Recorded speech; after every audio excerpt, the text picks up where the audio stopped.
Silakan, Pak.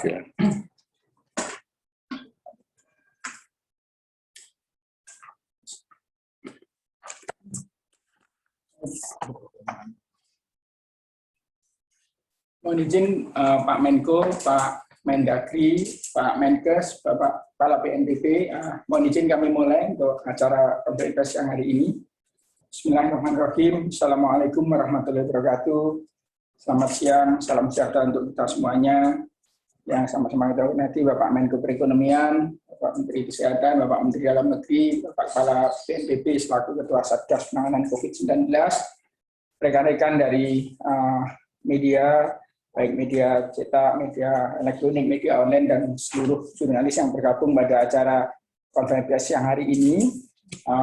Pertama-tama kami melaporkan acara hari ini adalah acara konferensi pers untuk menjelaskan seperti biasa 2 minggu sekali terkait dengan perpanjangan dan perluasan dari tahapan PPKM Mikro. Hari ini, siang hari ini nanti, kami akan mengundang Bapak Menko Perekonomian, kemudian Pak Mendagri, kemudian nanti dilanjutkan Bapak Menteri Kesehatan dan Bapak Kepala BNPB secara bergantian menyampaikan beberapa hal terkait dengan kebijakan PPKM Mikro di tahap selanjutnya. Kemudian untuk teman-teman wartawan, media semuanya, kami sudah menerima beberapa daftar pertanyaan, kemudian juga bisa menggunakan Slido dan juga silahkan menggunakan chat di dalam forum Zoom ini, nanti kami juga akan merespon setiap pertanyaan. Nah, kalau nanti untuk tanya jawabnya, kami akan atur setelah Bapak berempat ini nanti menyelesaikan penjelasan. Untuk yang kesempatan pertama, nanti kami akan mengundang terlebih dulu dari Bapak Menko Perekonomian, dan nanti mohon dilanjutkan oleh Pak Mendagri, Pak Menkes, dan Bapak Kepala BNPB. Kira-kira itu teman-teman media, nanti sambil jalan silakan tetap bisa menyampaikan pertanyaan, kemudian bisa menggunakan beberapa media tadi, bisa Slido dan juga bisa di forum chat pada pertemuan ini. Kami mohon izin, kami persilahkan Pak Menko Perekonomian. Silakan Bapak. Baik, Bismillahirrahmanirrahim. Assalamualaikum warahmatullahi wabarakatuh. Salam sejahtera buat kita semua. Yang kami hormati Bapak Menteri Dalam Negeri, Bapak Menteri Kesehatan, Bapak Kepala BNPB, beserta teman-teman wartawan, media cetak maupun media elektronik. Pertama, kami ingin menyampaikan bahwa pemerintah memberikan perpanjangan untuk PPKM, yaitu tanggal 23 Maret sampai dengan 5 April 2021, dan pemerintah menambah tambahan 5 daerah, yaitu Kalimantan Selatan, Kalimantan Tengah, Sulawesi Utara, Nusa Tenggara Timur, dan Nusa Tenggara Barat. Nah, kemudian kalau kita lihat dari segi perkembangan dari kasus COVID sampai dengan 18 Maret, memang kumulatif positifnya 1.443.853, kemudian kasus aktifnya 131.753 atau 9,12%, dan ini kita sudah masuk ke single digit dan lebih baik dari global sebesar 17,23. Kemudian kasus kesembuhan kita sudah mencapai 88,16%. Ini juga di atas daripada global yang 80,56. Case fatality rate kita masih 2,71, sedikit di atas 2,21. Kemudian kita melihat bahwa dari kasus aktif itu juga turun dibandingkan tanggal beberapa hari yang lalu, tanggal 15. Demikian pula kematian juga ada penurunan 2,71% dibandingkan 15 Februari. Jadi kalau kita lihat 15 Februari itu kasus puncak, di mana kita dari angka tersebut kita turun, demikian pula kesembuhan meningkat dari 84 ke 88%. Nah, kita juga melihat dalam periode 5 Februari sampai 18 Maret, kita lihat juga prosentasinya turun sebesar minus 6,45%, kasus aktif dari 15,57 jadi 9,12, kesembuhan meningkat dari 6,48% dari 81 ke 88,16, dan kematian sedikit menurun dari 2,75 ke 2,71. Nah, tentu kita lihat juga bahwa dengan PPKM ini di 10 provinsi ini berhasil mengerem penambahan kasus aktif, hampir seluruh chartnya itu adalah menurun. Kemudian juga terkait dengan yang kasus aktif juga turun, itu hampir di semua 10 provinsi. Banten karena terjadi penambahan dari Tangerang Raya ke seluruh Banten, sehingga itu ada kenaikan. Kemudian terkait dengan angka kesembuhan, kita lihat juga semuanya mengalami kenaikan. Nah, kemudian tingkat kematian juga di Jakarta, Jawa Barat, Bali berhasil menekan, dan yang tetap adalah Kaltim dan Sumut. Dan 5 provinsi menjadi perhatian, yaitu Jogja, Banten, Jateng, Jatim, dan Sulsel. Kalau kita lihat dari bed occupancy ratio, hampir seluruhnya di bawah 70%, dan yang masih antara 50-69% adalah Jakarta, Jawa Barat, Bali, dan Sumatera Utara. 6 kurang dari 50%, yaitu Jateng, DI Yogyakarta, Jatim, Banten, Sulsel, dan Kaltim. Nah, kalau kita lihat dari capaian dari posko-posko daerah, karena posko daerah ini menjadi kunci, dalam pekan terakhir terdapat 76 kabupaten kota yang memiliki kepatuhan kurang dari 60%. 76 dari 423 kabupaten kota ini adalah sebesar 17,9%. Nah, kemudian petugas posko, baik itu dari TNI, Polri, dan aparat pemerintah daerah telah bekerja sama dan bahu-membahu untuk melakukan sosialisasi, edukasi, penggunaan daripada 3M, mencuci tangan, memakai masker, dan menjaga jarak, juga mengawasi terkait dengan kerumunan-kerumunan, termasuk penegakan disiplinan dan pengawasan orang keluar masuk di wilayah. Dan semangat ini merupakan semangat gotong royong yang terus dipertahankan dan bahkan untuk terus ditingkatkan. Kemudian secara umum pelaksanaan selama 10 minggu PPKM telah menekan laju penambahan kasus aktif, jumlah dan persentasi turun secara signifikan, dan sejak kasus aktif tertinggi yaitu tanggal 5 Februari 2021, kasus turun sebesar minus 25,42% atau turun 25%, sebesar 44.919 kasus. Kemudian dari indikator pengendalian COVID, baik itu bed occupancy rate, tingkat kesembuhan dan tingkat kematian, di 10 provinsi pelaksana PPKM Mikro terjadi perbaikan seiring dengan kedisiplinan protokol, dan tentu selanjutnya untuk efektivitas dari pengendalian COVID, sambil kita menjalankan vaksinasi secara paralel, maka tadi kami sampaikan bahwa ini diperpanjang 23 Maret sampai dengan 5 April, dan 5 daerah tambahan adalah Kalimantan Selatan, Kalimantan Tengah, Sulawesi Utara, Nusa Tenggara Timur, dan Nusa Tenggara Barat, sehingga menjadi 15 daerah. Dan pokok-pokok perpanjangan dan perluasan tersebut dasarnya adalah instruksi Mendagri nomor 6 tahun 2021, kemudian parameternya tetap terhadap seluruh daerah, kabupaten kota, provinsi, yaitu tingkat kasus aktif di atas rata-rata nasional, kesembuhan di bawah rata-rata nasional, tingkat kematian di atas rata-rata nasional, dan keterisian rumah sakit atau ruang isolasi di atas 70%. Dan pengendalian di tingkat RT dan kelurahan sama, yaitu zonanya merah, oranye, kuning, dan hijau, berdasarkan pada rumah di satu RT dalam yang mendapatkan konfirmasi positif selama 7 hari terakhir. Terkait dengan pembatasan PPKM Mikro, ini ada beberapa perubahan terkait dengan kegiatan belajar mengajar. Di sini kegiatan belajar mengajar mulai dapat dilakukan secara tatap muka untuk perguruan tinggi, akademi, yang dibuka bertahap dengan proyek percontohan berbasis peraturan daerah atau peraturan kepala daerah dengan protokol kesehatan.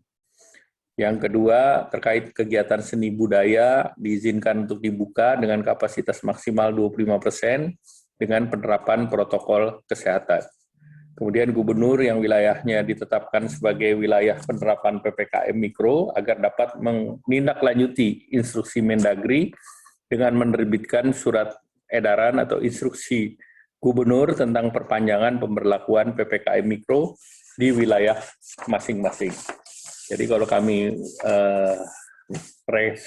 rekap, jadi dengan PPKM Mikro ini perkantoran tetap 50%, instansi pemerintah sesuai dengan SE Menpan RB, kegiatan belajar mengajar untuk yang di bawah SMA atau SMK secara daring atau online, sedangkan tatap muka sudah bisa dibuatkan protokol untuk prototipe di perguruan tinggi dan akademi, dan berbasis prokes dengan Perda dan Perkada.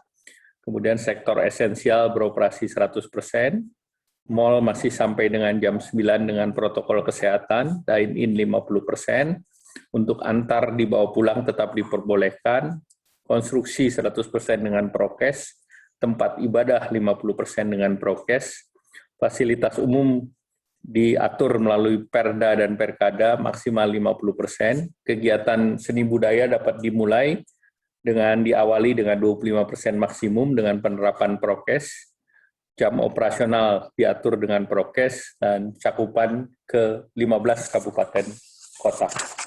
Demikian, terima kasih. Terima kasih Bapak Menko Perekonomian.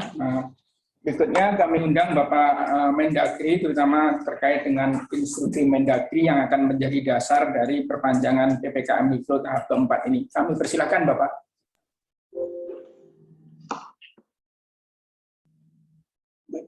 Terima kasih. Assalamualaikum warahmatullahi wabarakatuh. Yang kami ini Bapak Menko, Bapak Menkes, Kepala BNPB sebagai Kasatgas COVID. Bapak-bapak, Ibu sekalian, seperti telah disampaikan oleh Bapak Menko tadi, bahwa dengan berbagai indikator yang cukup baik dalam rangka menekan dan mengendalikan COVID-19, maka kami telah mengeluarkan instruksi Mendagri nomor 6 tahun 2021 yang hari ini diterbitkan dan segera akan kami sampaikan kepada seluruh daerah yang masuk dalam lingkup PPKM. Seperti kita ketahui bersama bahwa PPKM sebelumnya itu meliputi 7 provinsi daerah Jawa dan Bali. Kemudian karena keberhasilan yang cukup baik untuk PPKM di Jawa Bali, 7 provinsi tersebut kemudian diperluas untuk Sumatera Utara, Kaltim, dan Sulawesi Selatan.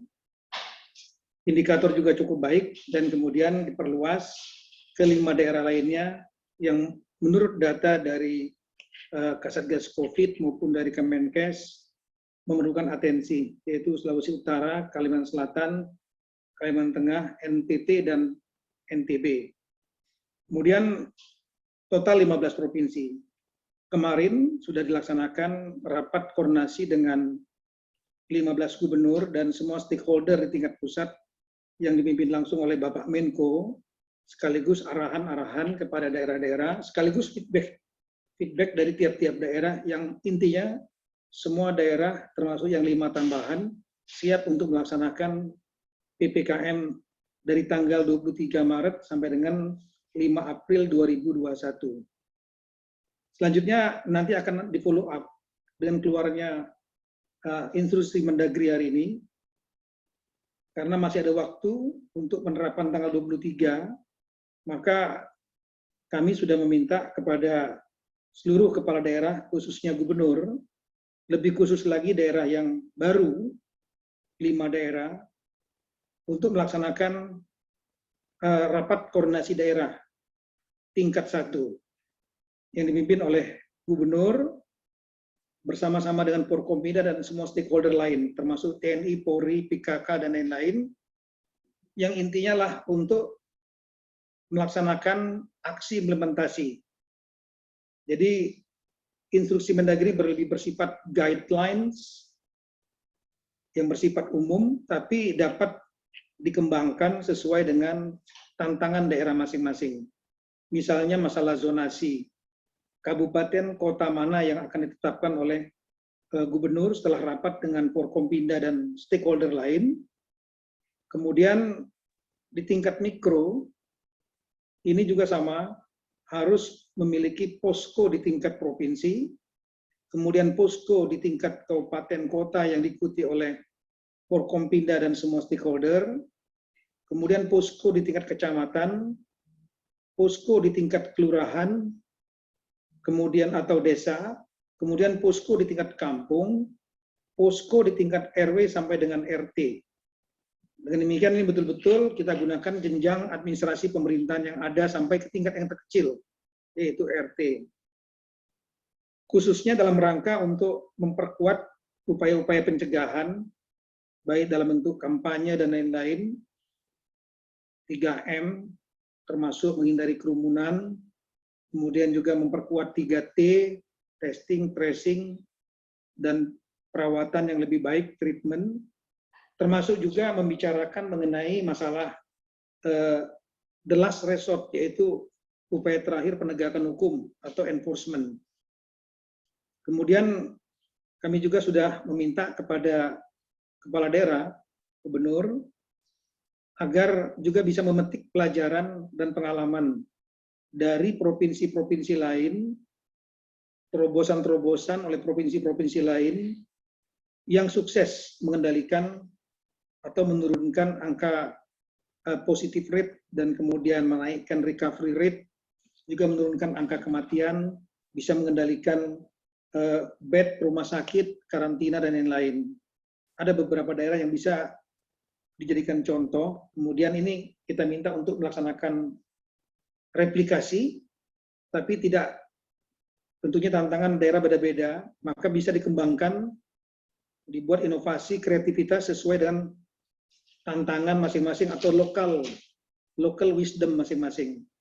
Yang terakhir, kami juga meminta kepada para kepala daerah secara berjenjang melaksanakan evaluasi harian di semua tingkatan tersebut, kemudian evaluasi setiap minggu, dan terakhirlah evaluasi 2 mingguan. Jadi kira-kira tanggal 5 April tiap daerah juga melaksanakan evaluasi apa saja yang menjadi keberhasilan mereka, termasuk angka-angkanya, dan kemudian apa hambatan-hambatan yang mungkin tidak bisa diselesaikan di tingkat daerah, yang mungkin memerlukan dukungan dari pusat. Ini sudah kita sampaikan dan kita akan melakukan monitoring sekaligus koordinasi terus-menerus selama 2 minggu ini. Kami kira demikian Bapak Menko, Bapak Ibu sekalian, terima kasih banyak. Assalamualaikum warahmatullahi wabarakatuh. Waalaikumsalam. Terima kasih Bapak Mendagri. Berikutnya kami undang Bapak Menteri Kesehatan, terutama terkait dengan dukungan pelaksanaan 3T di posko-posko di daerah. Kami persilahkan Bapak Menkes. Terima kasih Pak Menko, Pak Mendagri, Kepala BNPB, serta rekan-rekan media. Assalamualaikum warahmatullahi wabarakatuh. Bisa tolong ditampilkan. Jadi memang kami mendapatkan tugas untuk bisa konsentrasi memperbaiki metode testing, tracing, dan isolasinya kita. Maksudnya. Jadi untuk standar, Bapak Ibu, saya mengingatkan kita semua juga bahwa testing itu standar WHO-nya 1 per 1000 penduduk per minggu. Jadi kalau Indonesia itu 269 juta orang, artinya kita mesti testing 269.000 per minggu, atau kalau dibagi 7 sekitar 40.000 per hari. Jadi kalau hasil testingnya sudah di atas 40.000 per hari, saya udah nyaman. Cuma ada catatan kedua, karena testing ini juga ada urusannya dengan waktu, makin cepat kita ketahui makin baik karena bisa mengurangi penularan. Kalau bisa hasil testingnya di bawah 24 jam. Dan bersama dengan PPKM Mikro ini, Pak Menko sudah menyetujui bahwa boleh digunakan rapid antigen, sesuai juga dengan rekomendasi dari WHO untuk pemeriksaan kontak erat. Jadi hasil untuk kasus positif bisa kita diagnosa lebih cepat lagi, karena rapid antigen ini kan ordernya dalam menit, tidak usah dalam jam. Kemudian kami juga ditugasi untuk memastikan fungsi tracing-nya atau pelacakan kita bagus, juga guidelines internasionalnya yang harus dilacak antara 15 sampai 30 kontak erat untuk setiap kasus dalam jangka waktu 72 jam. Dan juga guidelines dari WHO diminta bahwa dibutuhkan pelacak atau tracer 30 orang per 100.000 populasi. Jadi karena populasi kita ada sekitar 269 juta, maka dibutuhkan kira-kira 80.000 tracer. Nah, tracer ini yang memang sulit karena harus sudah tersedia, tersebar di seluruh desa, sehingga kami bekerja sama dengan Babinsa dan Babin Kamtipmas yang sudah ada, jumlahnya juga gabungan lebih dari 80.000 untuk melakukan fungsi ini, dan sekarang sudah tersebar di seluruh desa yang ada di Indonesia. Kemudian kami kalau sudah ketemu, dites dan dilacak orang yang positif, itu harus diisolasi. Dan kami melihat selaras dengan PPKM Mikro ini, isolasinya kalau bisa dilakukan di lokasi terkecil atau di komunitas terkecil dengan memanfaatkan pemberdayaan masyarakat yang ada di sana. Ya, sehingga banyak sekarang desa-desa yang sudah memiliki rumah isolasi sendiri, dan kami sudah memberikan prosedur bahwa kalau masuk di karantina dalam 5 hari, kalau sudah negatif tidak apa-apa, kita tes bisa boleh keluar. Ya, selanjutnya kita bisa lihat ini contohnya untuk fungsi tracing atau lacak, karena kita memerlukan dukungan dari TNI dan Polri. Kita sudah bekerja sama dengan Panglima TNI dan Kapolri, sudah melakukan apel bersama, setuju untuk mengintegrasikan layanan kita untuk melakukan fungsi pelacakan.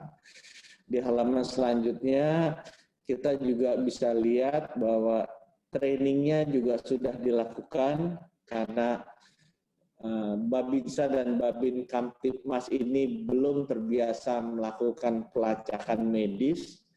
Dididik oleh teman-teman di puskesmas, kita masih kaku-kaku, tapi sekarang sudah jauh lebih bagus, dan kita harapkan kita bisa roll out langsung metodenya, caranya, buku sakunya, struktur organisasinya ke seluruh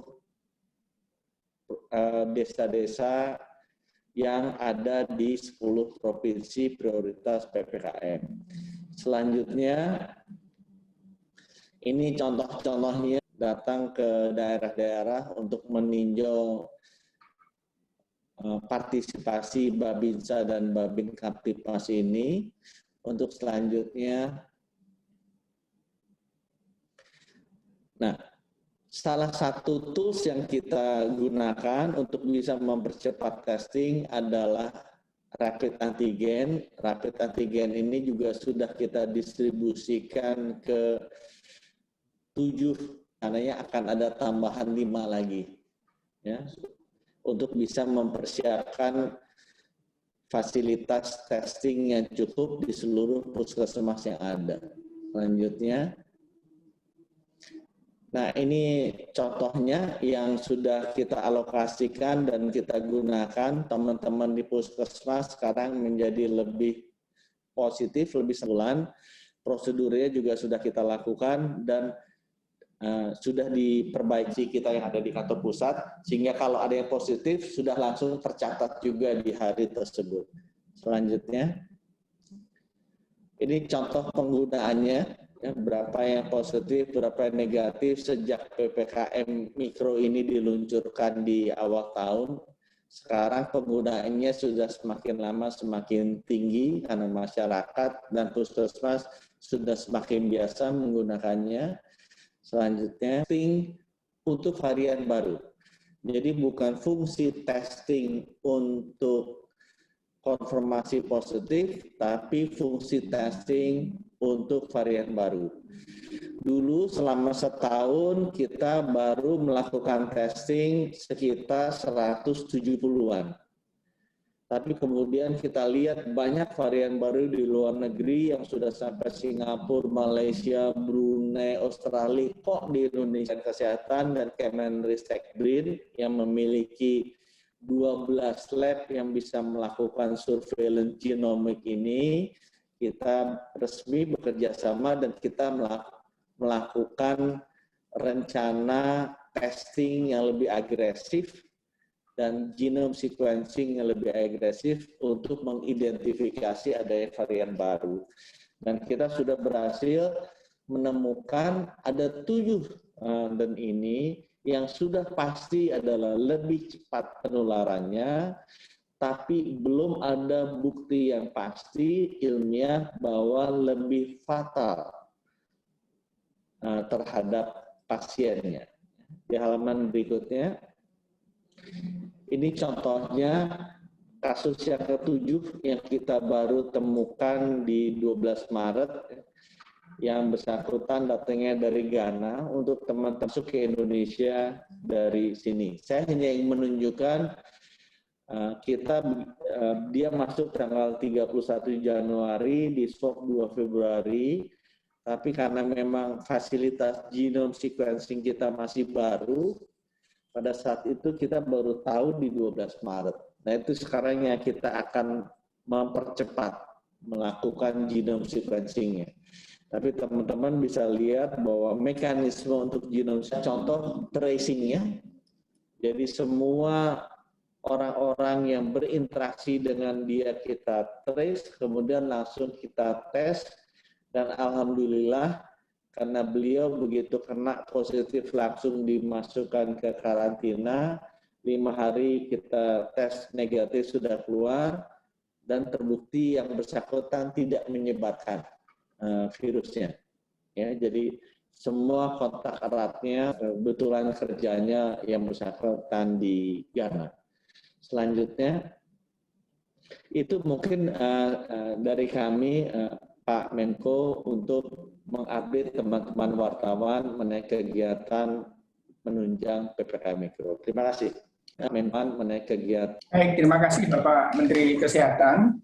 Berikutnya kami undang Bapak Kepala BNPB selaku Ketua Satgas Penanganan COVID-19, terutama koordinasi operasional di lapangan. Kami persilakan Bapak. Baik, terima kasih Bapak. Kami persilakan Bapak. Yang saya hormati Bapak Menko di Kesehatan dan juga Bapak Menteri Dalam Negeri, serta teman-teman wartawan sekalian, izinkan saya memberikan penjelasan terkait dengan perkembangan bahwa kita semuanya harus bersyukur karena pada saat ini kasus aktif di negara kita jauh di bawah kasus aktif global. Dan tentunya prestasi ini adalah prestasi seluruh masyarakat Indonesia. Kemudian apakah ini akan bertahan untuk jangka waktu yang lama? Tidak ada jaminan. Dan semuanya tergantung dari tingkat kepatuhan seluruh komponen, termasuk terutama yang ada di daerah, di pusat dan di daerah.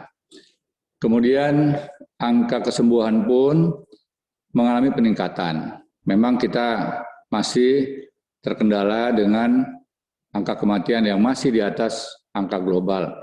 Tetapi Bapak Menteri Kesehatan, kami Satgas selalu berusaha untuk mengingatkan seluruh daerah, terutama pada saat acara rutin pada hari Minggu malam, menyampaikan pesan kepada daerah-daerah dengan risiko kematian yang tinggi. Jangan sampai fase seseorang yang terpapar COVID itu meningkat.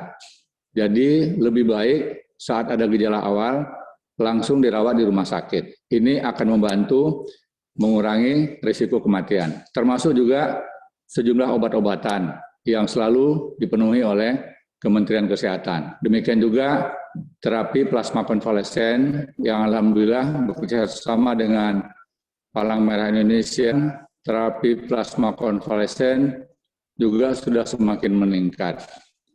Dan ini seluruhnya karena kerelaan dari mereka yang pernah menjadi penyintas bersedia untuk mendonorkan plasmanya. Kemudian kita lihat perkembangan tentang bagaimana kasus itu mengalami peningkatan. Terus libur panjang pada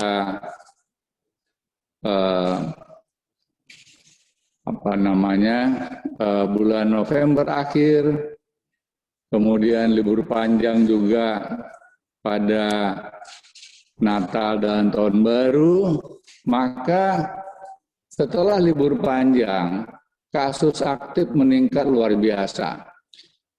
Pada libur panjang periode bulan Mei, tapi ketika libur panjang Natal dan Tahun Baru, kasus aktif melonjak sampai 175.000 dan 176.000. Dan tentunya dampaknya adalah BOR, bed occupancy rate, rumah sakit, yaitu ICU dan isolasi, mengalami peningkatan. Akibat meningkatnya pasien yang dirawat, maka angka kematian pun mengalami peningkatan. Jadi kalau kita lihat data di sini, tadi rekor untuk kasus aktif, kemudian BOR, kemudian kita ikuti dengan angka kematian harian, maka angka kematian harian itu yang tertinggi adalah pada bulan Januari 2021. Kemudian diikuti dengan risiko gugurnya para dokter dan juga perawat. Jadi ini pengalaman yang harus kita jadikan sebagai acuan. Setelah libur panjang pasti terjadi kenaikan kasus aktif, diikuti dengan jumlah rumah sakit isolasi dan ICU yang juga meningkat, dan juga dampaknya kepada para dokter. Alhamdulillah setelah vaksin pada tanggal 13 Januari yang lalu, kemudian kita lihat angka kematian dokter juga mengalami penurunan, termasuk ketika program PPKM Mikro ini dilaksanakan. Jadi ini semuanya paralel, 3M ditambah dengan 3T, ditambah vaksin, program PPKM Mikro untuk meningkatkan disiplin, kekompakan, dan kebersamaan dengan seluruh komponen masyarakat. Dan yang paling pentinglah konsisten, sebagaimana yang selalu disampaikan Pak Presiden Jokowi, tidak boleh lengah, tidak boleh kendor.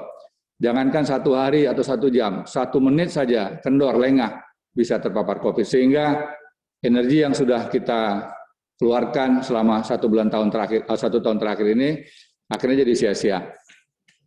Kemudian berikutnya kami laporkan pada kawan-kawan wartawan sekalian tentang perkembangan kedatangan warga negara kita dan juga asing. Nah, kalau kita lihat, sebenarnya tidak ada negara yang betul-betul terbebas dari COVID. Jadi kalau ada yang mengatakan negara ABC itu nggak ada COVID-nya, terbukti mereka datang ke negara kita membawa dokumen negatif COVID, ternyata positif COVID. Jadi kebijakan pemerintah yang diputuskan Bapak Presiden pada tanggal 28 Desember yang lalu membuktikan bahwa upaya pemerintah, upaya kita bersama untuk menjaring mereka yang dari luar, baik itu WNI, repatriasi, dan juga WNA, efektif. Sehingga keberhasilan PPKM Mikro diikuti dengan ketelitian petugas kita yang melakukan program kekarantinaan, ini berjalan dengan sangat baik. Mereka yang datang negatif itu dipisahkan dengan mereka yang datang positif. Yang positif langsung masuk isolasi. Yang negatif masuk kawasan karantina, baik di hotel maupun di Wisma Pademangan. Setelah 5 hari melakukan karantina, dilakukan swab kedua. Ada yang positif, ada yang negatif. Kalau kita lihat 547 orang yang ternyata setelah di swab kedua positif. Beberapa pihak juga menyampaikan ini terjadi pemborosan. Saya sudah menjelaskan bahwa memilih mana membiayai untuk terjadinya swab PCR dengan mereka yang terpapar COVID, kita bebaskan pulang ke kampung halaman, berapa banyak orang yang akan tertular. Inilah semuanya kita perhitungkan untung ruginya, baik buruknya, sehingga menyangkut masalah penanganan kesehatan ini harus betul-betul teliti dengan semua pertimbangan yang matang. Demikian yang dapat kami laporkan, Bapak Menko. Terima kasih. Baik, terima kasih Bapak Kepala BNPB selaku Ketua Satgas. Tadi sudah kita dengarkan bersama-sama penjelasan dari Pak Menko, Pak Mendagri, Pak Menkes, dan Ketua Satgas. Teman-teman media yang kami hormati, Pak Menko, Bapak semuanya, kami menyampaikan kami menerima ada kurang lebih 8 atau 9 pertanyaan. Kami akan membacakan satu persatu sambil nanti menunggu kalau ada teman-teman yang masih mengajukan pertanyaan kembali. Namun nanti waktunya mungkin kita batasi sampai jam 2, Pak, karena ada rakor jam 2. Pertama, untuk Pak Menko Perekonomian, ini terkait mengenai pemulihan ekonomi di Amerika, Pak. Dari Investor Daily, Krisna ini menyampaikan pertanyaan mengenai pemulihan ekonomi di Amerika, ini perbaikan ekonomi diperkirakan akan lebih cepat. Nah, bagaimana Pak Menko melihat dampak jangka menengah panjangnya terhadap perekonomian Indonesia, termasuk nanti memanfaatkan peluang ini bagi Indonesia? Demikian, Bapak.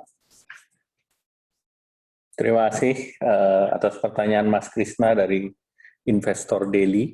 Yang pertama kita lihat Fed mempertahankan suku bunga acuannya di 0.25 dan Fed melihat bahwa inflasinya akan di atas target mereka 2%, namun hari ini saat ini masih di bawah 2%. Dan Fed kelihatannya tidak mau didikte ataupun disudutkan oleh pasar dengan yield daripada T-bond. Nah, tentunya kita melihat apabila harga real naik, mungkin ekspektasi harga naik, tentu kita lihat lagi arah daripada Fed. Nah, tentunya penundaan ini akan memberi Indonesia ruang untuk bernafas. Jadi kekhawatiran akan potensi capital outflow masih kita bisa dijaga, namun kita berharap tentu kita akan cepat mengantisipasi dan arahan Bapak Presiden adalah kita dorong kebijakan yang di sektor real. Jadi kebijakan yang di sektor real ini kan kemarin kita memulihkan demand, yaitu dengan PPNBM di otomotif dan PPN di properti, tentu kita akan dorong ke sektor hotel, restoran, dan kafe, terutama untuk memberikan mereka modal kerja yang diberikan grace period dalam pembahasan dengan OJK, dan kita sedang siapkan ini mungkin sekitar 2 tahun, dan pemerintah akan memberikan penjaminan di perbankan melalui Menteri Keuangan. Kemudian sektor yang didorong berikut adalah yang orientasi ekspor. Apakah sektor orientasi ekspor? Tentunya yang menjadi andalan adalah mulai dari CPO, kemudian komoditas, batu bara, nikel, copper and gold, kemudian juga yang manufaktur, yaitu makanan minuman, kemudian tekstil, clothing, footwear, jewelry, otomotif, yang terkait dengan kesehatan, alkes dan juga masker dan APD, kemudian juga kimia dan furniture. Dan sektor ini akan terus didorong secara satu persatu, sehingga tentu kita berharap bahwa capital outflow ini bisa kita jaga, ditambah lagi juga dengan SWF ataupun INA ataupun perusahaan ini yang terkait dengan Sovereign Wealth Fund kita. INA ini diharapkan bisa mulai untuk mengidentifikasi daripada proyek-proyek infrastruktur di Indonesia dan segera bisa menjadi magnet baru bagi investasi dari luar negeri. Demikian. Terima kasih. Baik, terima kasih Pak Menko tadi menjawab pertanyaan dari Investor Daily. Yang berikutnya ini untuk Bapak Menteri Kesehatan, ada 2 pertanyaan. Yang pertama ini terkait dengan sertifikasi untuk vaksinasi, Pak, dari CNN. Jadi pertama pertanyaannya adalah setelah pelaksanaan vaksinasi ini nanti, apa fungsi sertifikasi dari sertifikat vaksinasi? Apakah betul akan digunakan sebagai dasar atau pas mobilitas di dalam melakukan perjalanan? Jadi sertifikat vaksinasi. Yang kedua, yang terkait dengan WHO telah merekomendasikan vaksin AstraZeneca. Apakah nanti juga akan segera digunakan di Indonesia? Demikian Bapak Menkes, ada 2 pertanyaan. Terima kasih rekan-rekan wartawan. Jadi untuk yang mengenai sertifikat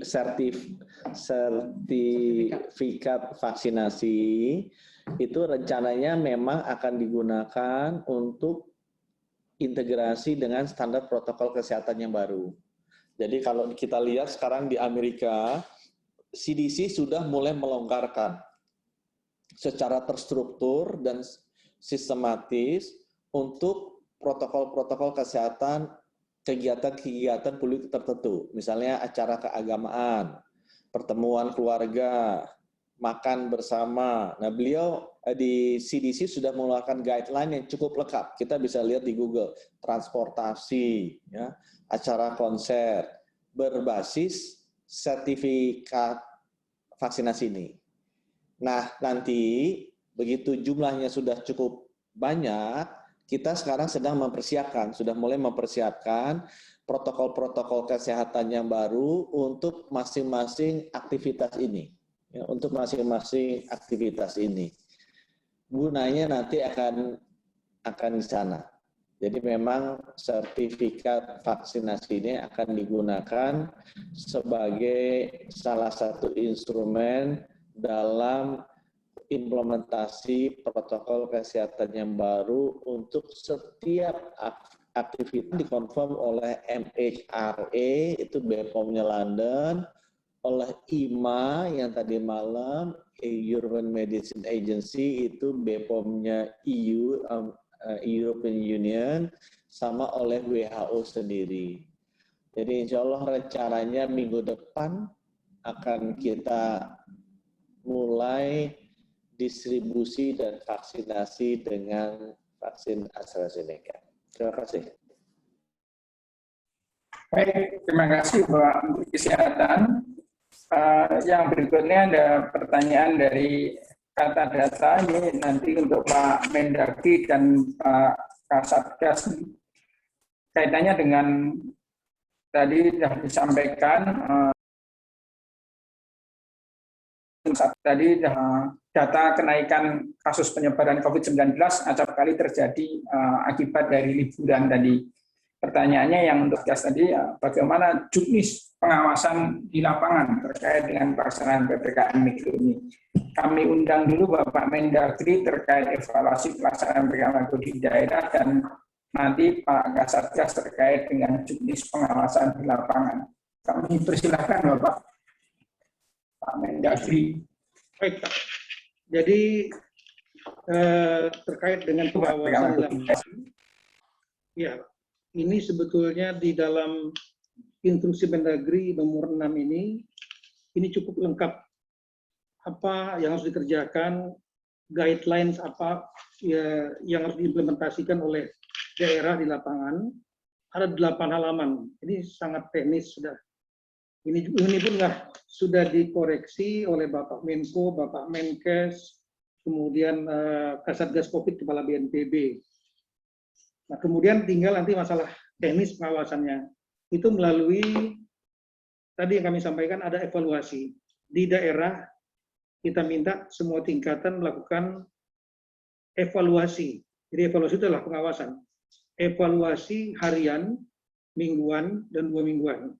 Sama nanti di tingkat pusat juga, kita akan melakukan evaluasi harian, mingguan, dan 2 mingguan. Kalau hariannya mungkin dalam bentuk monitoring pusko, jadi laporan-laporan dari pusko kepada pusko tingkat pusat.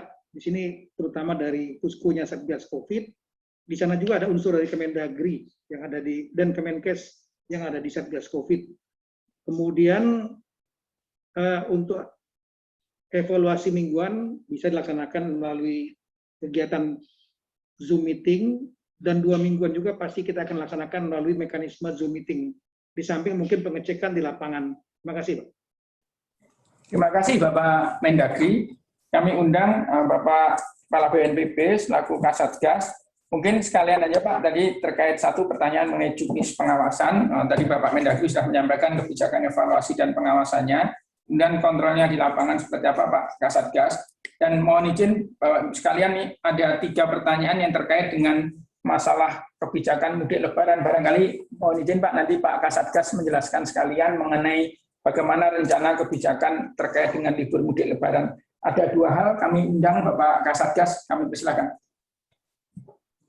Baik, terima kasih Pak Ses Menko. Yang pertama tentang PPKM Mikro pengawasannya. Jadi Satgas telah menerbitkan Surat Edaran Nomor 9 tahun 2021 tentang ketentuan bagaimana penyelenggaraan PPKM Mikro, termasuk juga pendirian posko. Siapa berbuat apa, kemudian organisasi mana yang harus ada dalam posko itu. Kemudian Satgas juga telah mengirimkan tim asesmen ke beberapa provinsi dan memilih salah satu desa atau kelurahan sebagai contoh. Nah, setelah dilakukan penataran, kemudian juga pelatihan mulai dari program 3M, upaya tentang masalah perubahan perilaku, kemudian juga 3T, terutama tracing-nya ditingkatkan, lantas juga sosialisasi untuk program vaksinasi. Ini sudah menurut kami sudah lumayan bagus, karena daerah yang memilih desa atau kelurahan yang ditunjuk sebagai contoh atau model. Nah, desa dan kelurahan lain itu wajib mengikuti apa yang telah dilakukan oleh desa dan kelurahan yang sebagai contoh. Bagaimana kolaborasi antara semua komponen yang ada di desa sampai dengan tingkat RT dan RW. Dan kita semua harus bersyukur ketua RT dan RW di banyak daerah yang telah menerapkan PPKM Mikro telah menunjukkan kepemimpinan yang luar biasa, bertanggung jawab kepada warganya. Sehingga saat ini sudah sangat banyak RT RW yang semula zona merah, berlahan-lahan sekarang sudah masuk ke zona hijau. Ada sedikit kompetisi yang tidak terlihat. Dan ini yang kita harapkan bisa terus dipertahankan. Jadi seluruh ketua RT, ketua RW, termasuk kepala desa dan lurah berlomba-lomba untuk menurunkan kasus aktif, dan juga begitu ada masyarakat yang terpapar, gotong royong untuk memberikan bantuan. Dulu kita sering mendengarkan berita masyarakat yang terpapar dikucilkan. Alhamdulillah sekarang ini sudah semakin jarang kita dengarkan keluhan mereka yang terpapar COVID lantas dikucilkan. Tentunya ini tidak terlepas dari teman-teman media sekalian yang telah ikut bekerja sama dengan Satgas, yang ikut dalam program perubahan perilaku, yang setiap hari selalu memberikan edukasi dan sosialisasinya. Jadi kami berharap teman-teman media juga tidak pernah berhenti, tidak pernah lelah untuk selalu mengingatkan hal itu, tidak boleh lengah.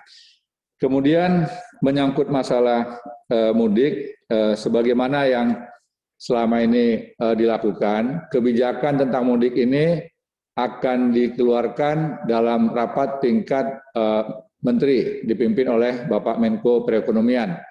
Dan tentunya kita harus bersabar, mudah-mudahan dalam waktu yang tidak lama pemerintah, alhamdulillah Bapak Menko selaku Ketua Komite akan memimpin rapat, sehingga keputusan itu nantinya akan menjadi dasar kita semua. Tetapi sekali lagi pengalaman yang sebelumnya, setelah libur panjang dibarengi dengan kasus yang meningkat. Nah, pada bulan Februari yang lalu ada libur panjang juga atau hari kejepit, yaitu Imlek. Bapak Menko memerintahkan saya untuk melakukan pembatasan, sehingga untuk ASN, kemudian pegawai BUMN, TNI dan Polri dilarang untuk keluar kota. Demikian juga beberapa minggu yang lalu ada libur yang cukup panjang, yaitu Isra Mi'raj dan Hari Raya Nyepi. Itu pun kepada TNI, Polri, ASN, dan karyawan BUMN tidak boleh keluar kota. Dan itu semua dipatuhi. Ya, setelah semuanya taat dengan keputusan pemerintah, semuanya mengikuti. Nah, bagaimana dengan karyawan swasta? Kami juga berkoordinasi dengan Ketua Kadin atas perintah Pak Menko dan juga kepada Ibu Menteri Tenaga Kerja, sifatnya adalah menghimbau. Jadi kami juga berharap para pimpinan perusahaan juga mengingatkan karyawannya untuk bersabar dulu. COVID belum akan berakhir, sampai kapan kita juga belum tahu. Prestasi kita hari ini, angka kasus aktif menurun, sembuhnya meningkat, bor di rumah sakit rata-rata sudah di bawah 50%. Hanya ada beberapa provinsi saja yang masih berada di atas 60%, tapi itu pun di bawah 70%. Jakarta yang semula bornya sangat tinggi, sekarang sudah sangat rendah, bahkan isolasinya sudah di bawah 60, untuk ICU-nya sekitar 63 atau 64. Jadi sekali lagi, peran media untuk ikut membantu sosialisasi selalu kami harapkan. Demikian, terima kasih. Baik, terima kasih Bapak BPNPB selaku Ketua Satgas. Pak Menko, mohon izin, ini masih ada 10 menit. Kami putar ada 2 pertanyaan lagi sebagai closing, Bapak. Yang satu untuk Pak Menkes, yang satu untuk Bapak Menko Perekonomian. Pertama kami mengundang Pak Menkes, ada pertanyaan dari Vincent dari tirto.id, Pak. Pertanyaannya adalah, apakah benar varian baru mutasi N439K sudah masuk ke Indonesia? Karena Satgas ID melaporkan sudah ada 48 kasus ditemukan di Indonesia. Kami persilakan Bapak Menteri Kesehatan terkait dengan varian baru N439K sudah masuk di Indonesia. Silakan Bapak. Terima kasih.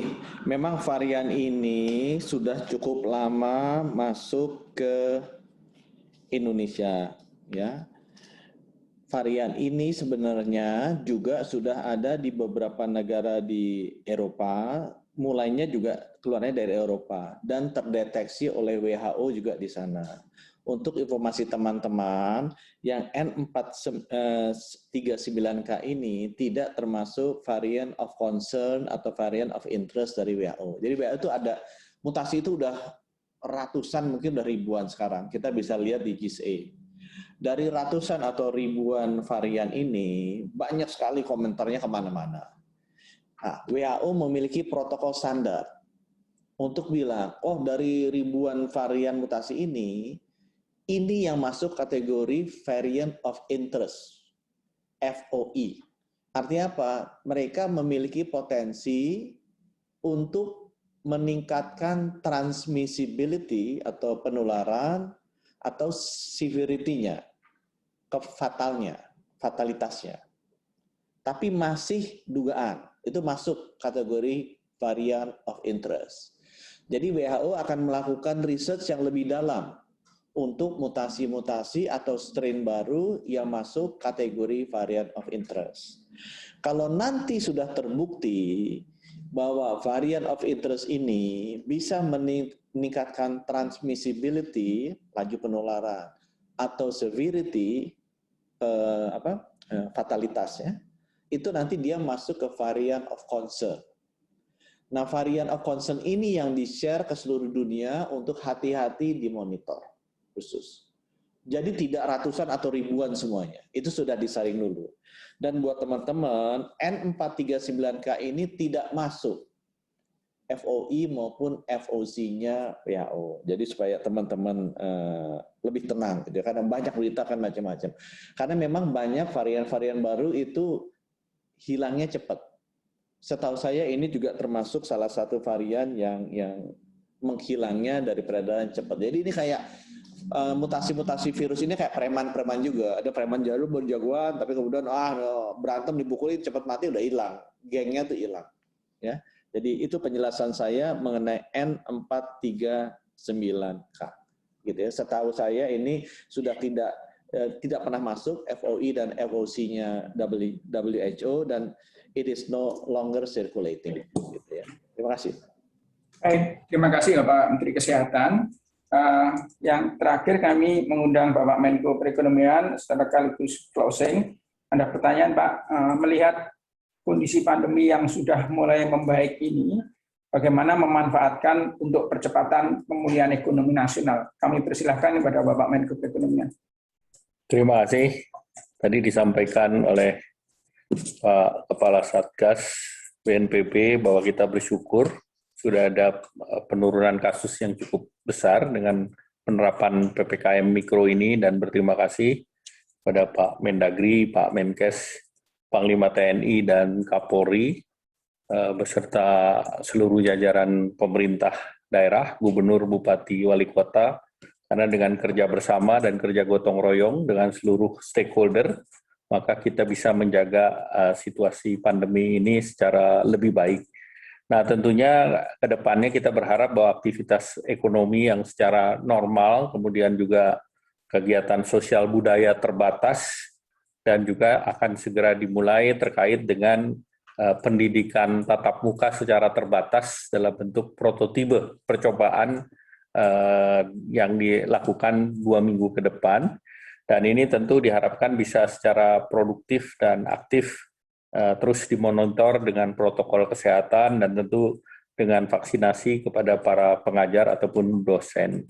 Kemudian kedua, sesudah demand pulih, kita juga tentu melihat bahwa indeks keyakinan konsumen di beberapa daerah, kecuali di Jakarta, Yogyakarta, dan Bali yang masih rendah.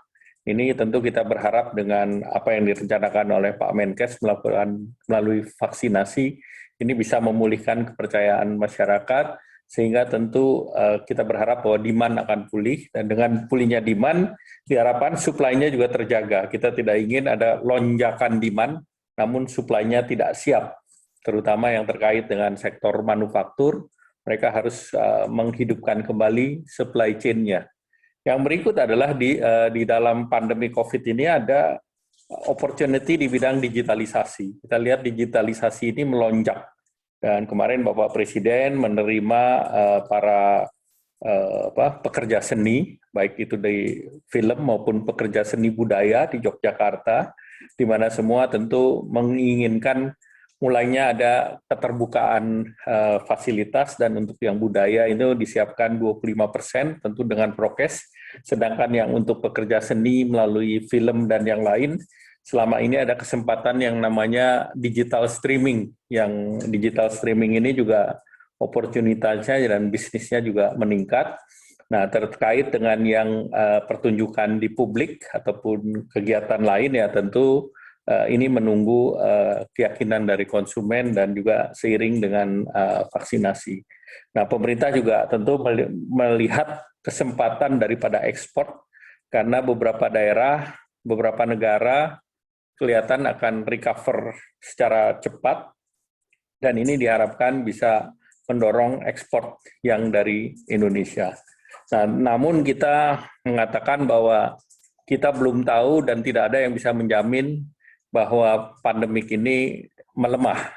Tetapi kita melihat ada beberapa strain baru, sehingga tentu kita harus tetap menjaga protokol kesehatan, tidak boleh lengah, COVID-19 belum selesai. Jadi 3M harus terus kita jaga, menjaga jarak, memakai masker, mencuci tangan. 3T ditingkatkan agar tingkat kematiannya menurun, dan tentunya kalau dari segi pemerintah, kita terus menggenjot realisasi anggaran agar pemerintah bisa menghela pertumbuhan ekonomi. Demikian, terima kasih. Baik, terima kasih Bapak Menko Perekonomian. Teman-teman media yang kami hormati, demikian konferensi pers terkait dengan perpanjangan dan perluasan PPKM Mikro. Kita sudah memasuki tahap keempat ini, yang akan mulai dilakukan mulai hari Selasa nanti, tanggal 23 sampai dengan tanggal 5 April. Pak Menko yang kami hormati, terima kasih sudah berkenan menghadiri konferensi pers, Bapak Menteri Dalam Negeri, Bapak Menteri Kesehatan, dan Bapak Kepala BNPB selaku Ketua Satgas Penanganan COVID-19, dan juga seluruh teman-teman media yang kami hormati, terima kasih sudah berkenan hadir di acara konferensi pers ini.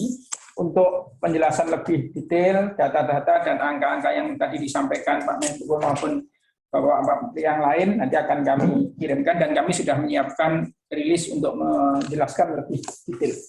Demikian, terima kasih. Kalau ada hal yang kurang benar, yang mohon maaf dan sekelasnya. Assalamualaikum warahmatullahi wabarakatuh. Selamat siang. Terima kasih Pak Mendagri, Pak Menkes, Pak Kepala BNPB, beserta teman-teman media cetak maupun elektronik. Salam dari Lampung, Pak Menko. Ya. Salam terus.